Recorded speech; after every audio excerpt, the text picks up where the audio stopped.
आत्मनमस्ते. जय गुरुदेव. आत्मा नमस्ते. जय गुरुदेव. येस बोला.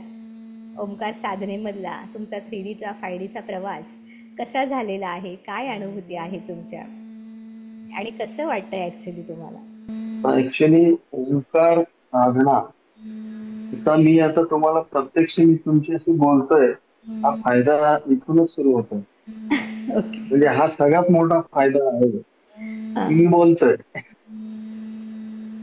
आणि 3D to 5D हा जो प्रवास आहे हा हां. अतिशय छान झालेला आहे माझा. आणि ओके. याच्यामध्ये भरपूर अनुभव पण मला आलेले आहेत.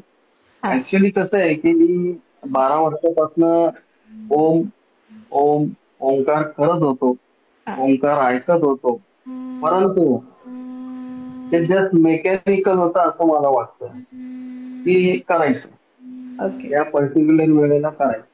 पण हां आता ह्या 3D to 5D या कोर्समुळे ह्याला जी दिशा मिळाली, चालना मिळाली, त्याला काहीतरी स्पिरिच्युअलिटी आली आणि हे करायचं म्हणून करायचं नाही, तर हे व्हायचंय म्हणून होतंय, असं ते झालं.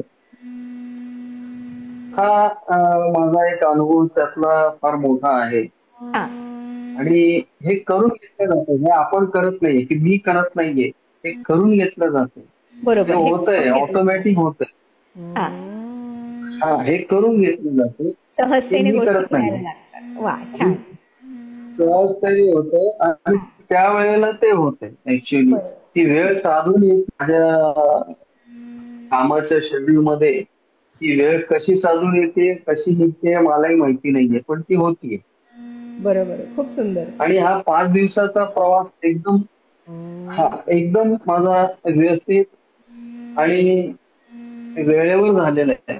याच्यामध्ये काय झालंय की सगळ्यात पहिल्यांदा माझ्या डिक्शनरीमध्ये शब्द जे होते, भीती, अशांतता, टेन्शन, असे जे शब्द होते ते सगळे गायब झाले. वा.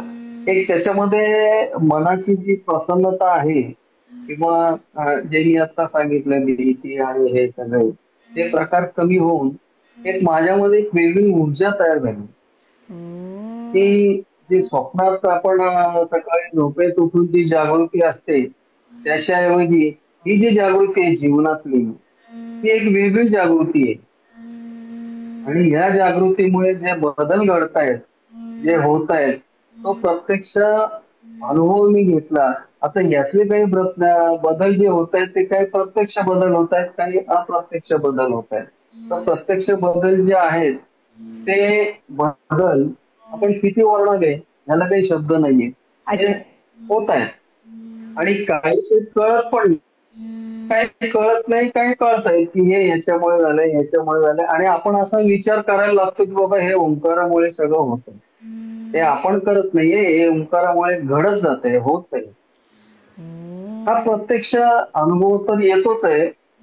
हां. त्याप्रमाणे अप्रत्यक्ष अनुभव जे आहे त्या काही अनुभूती ज्या येत आहेत ह्या सुद्धा आता आतमध्ये शरीरात काय बदल होत आहेत हे आपल्याला काही बाहेरून कळत नाही, पण ते आतमध्ये बदल चालू आहेत. हे फिलिंग्स येत राहतात.